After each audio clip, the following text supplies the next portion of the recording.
Can I have the worst football career ever? I'm going to go to Marseille, I think. Because the chances are we're not going to win the league at Marseille because PSG always win it. We could have gone to PSG there, but we're going to stay at Marseille because we're going for the worst career. Do we go to Dortmund or do we stay at Marseille? I don't think I'd win the league at Dortmund. I'm going to stay at Marseille because I probably have less chance of winning the league. Let's go to... should I go to Marseille or should I go to Frankfurt?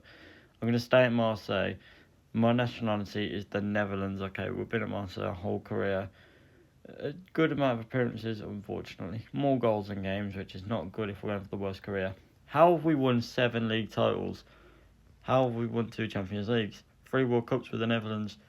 So, yeah, I don't know how that's happened. But 7 Ballon d'Ors, this is nowhere near the worst career ever. Like, it could have been a lot worse. 7 league titles as well. 2 Champions Leagues, yeah, definitely could have been worse. Let me know what you think.